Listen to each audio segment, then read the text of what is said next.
I have been a no-dig gardener for almost 10 years, and it's served me quite well during that time, except for in one aspect. It's actually something that no-dig is supposed to resolve rather than creating more of an issue around. And if you are like me and you grow an organic, wildlife-friendly garden, you're going to want to listen, because this is a major weakness with no-dig. So I'm going to let you know what I've been experiencing, and it's something that I have glossed over year in, year out. And also I'm going to take you through what I'm going to be doing next.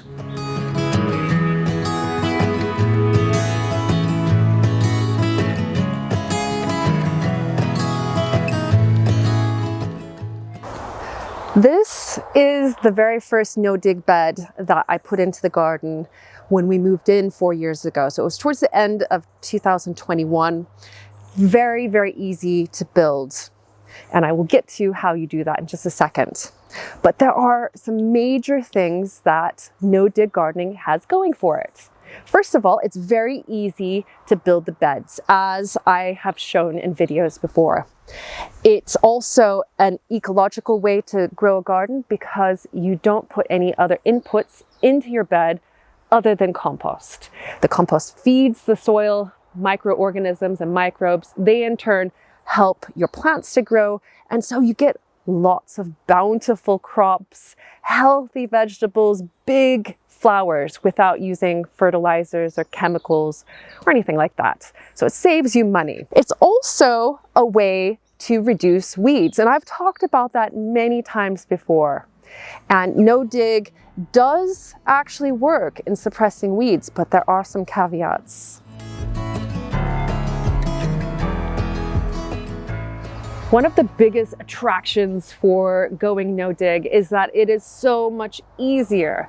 It's easier to build your beds, it's easier to maintain them because you don't dig over, you don't till the soil at any point. That doesn't mean you don't dig a hole to plant a plant. It just means you don't turn the soil over as an annual thing to incorporate compost.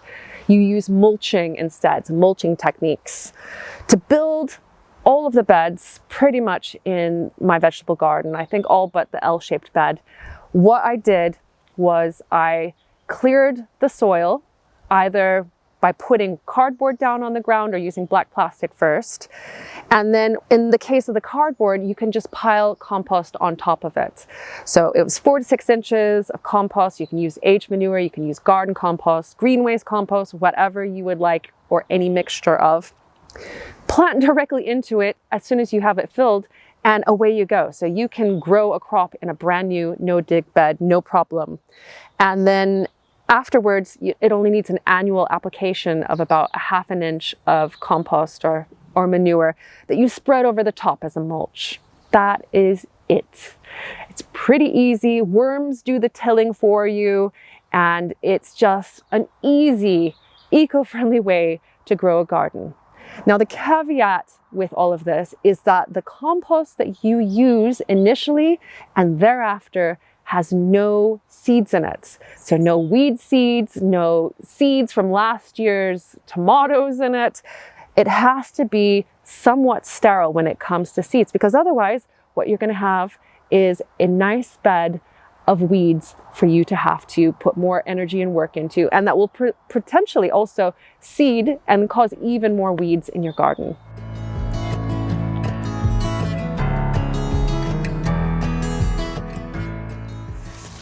If you grow a wildlife-friendly no-dig garden, you can see no-dig's biggest weakness by the end of summer. And indeed, I see it at the end of every summer, and actually right through the growing year. Let me explain. With a wildlife-friendly garden, you are growing a lot of plants that support pollinators. So lots of plants that grow flowers, that then produce seeds, and then they drift. And here in my garden, I've got lots of flowers. I've got the wildflower bank behind me. I even have certain vegetables and herbs that are prolific self-seeders, like chamomile, Korean mint, nasturtiums, tree spinach. I have so many. So when you are growing a permaculture, nature-friendly garden that has lots of flowering plants, what you have is the introduction of a lot of seeds. And a lot of seeds that are sown in the summer start germinating now in autumn. This is the second spring, and we've had plenty of rain recently. I've also been quite busy, and so I've not been out here weeding as much, and so I have lots and lots of seedlings coming up. Let's go have a look. This wild looking border is a bed of kind of wild native plants. A lot of them I got from the Mangus Wildlife Trust a couple of years ago. Herb agrimony, there's valerian in here, oxeye daisies. I've also put some plants in here, including the echinacea here, the scabious, and there are also some weedier plants in here as well. And I do try to remove them, but I'm not successful with all of them. So there's nettles in here, there's rosebay willow herb, there's tons. And it looks beautiful through spring and summer. And then all of these plants do set seed, and they drift down here into my wood chip path, first of all. And so what I have coming up here are tons of little seedlings. This is valerian. This is oxeye daisy. There are more. There's even like a big patch over here. Also some dandelions. And if you don't keep on top of those weeds, they will take over. Now down here, I've got the lavender hedges, which are doing really well. But I also have all the oxeye daisies that have drifted down as seeds and then germinated. And as you just saw, it really attracts and supports wildlife, this particular plant, but it does set a lot of seeds. And so this is one downside, or it could be a downside, to no-dig gardening and wildlife gardening. If you are doing both, then what you have is the perfect storm in autumn for the seeds of wild plants to set, for them to go into your compost and then start growing.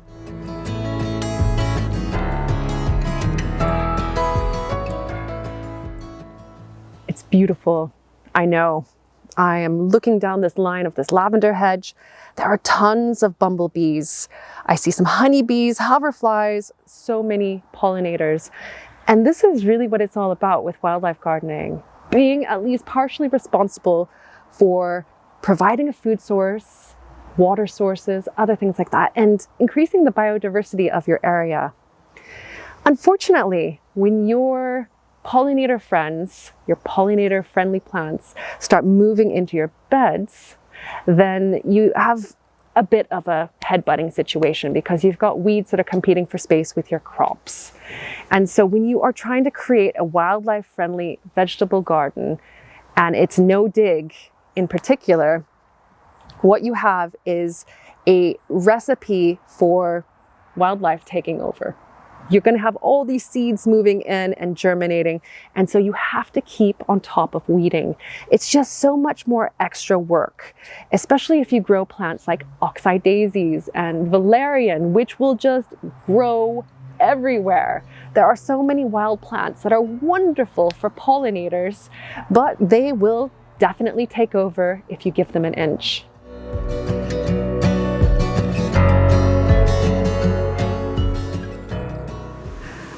I think that as a no-dig gardener, if you want to avoid the majority of weeds sprouting in your beds, I think there are 4 things that you have to do and ensure to make that happen.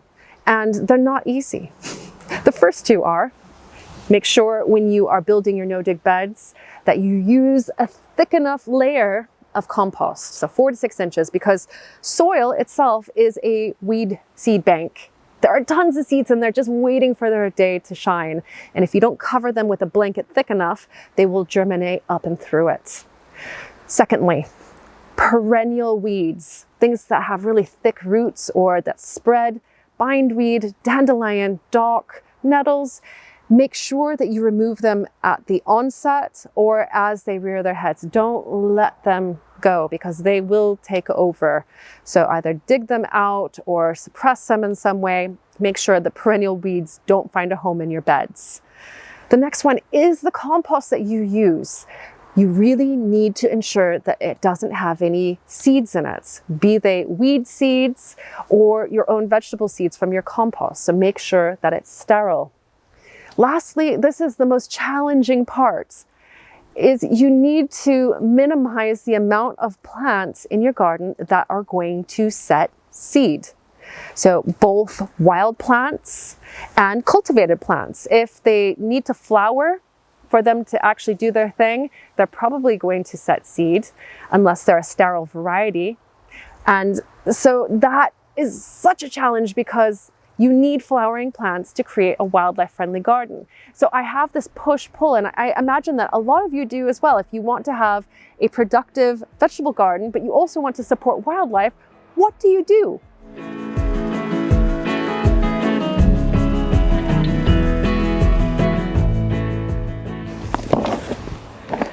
So what does this mean for my garden? What am I going to do about all of these weeds that are popping up right now, and also in spring to a certain extent in some areas like the wood chip? Well, I'm not going to be giving up no dig anytime soon. It just has so many more benefits to it than completely eliminating weeds. And I think it also is something that we do need to consider when we are wildlife gardening. There are going to be weeds popping up if we want flowers. And if we want to grow certain crops that also set seed easily, we could use that to our advantage. Of course, they're going to start sprouting on our pristine no-dig beds, but we can transplant them like I do with my chamomile every year. And I can actually see a chamomile seedling right here. And then that way, you don't have to start those particular crops or herbs from seed. So there are some benefits to it, but the majority of the weed seedlings that I have in this bed and in others, they're gonna come up. So I'm just pulling these out when they're really small. You could also use a hoe as well. And because they're not flowering, they don't have seeds, you can throw them right on the compost pile, and they're gonna make great compost with no seeds in it just now. So basically, to summarize, no dig does not cause extra weeds, but it doesn't mean that you are not going to get any weeds. It's all reliant on your other gardening methods, and if you allow perennials and wildflowers to bloom and set seed around your beds. But if you keep on top of it, you can have the best of both worlds. It's all a balance. If you would like to learn a bit more about no-dig beds and how to build one and how easy they are and how beneficial they can be for the environment and for your yields, I have a video showing exactly how to build this particular bed. It's from 4 years ago. This bed is extremely fertile, very low maintenance, and it just keeps growing more and more crops and flowers from year to year to year. Thank you so much for watching. And also make sure that you like this video, that you subscribe if you haven't subscribed already, and leave me a comment if you've got any questions or comments. I will see you in the next video. Thank you so much for watching. Bye for now.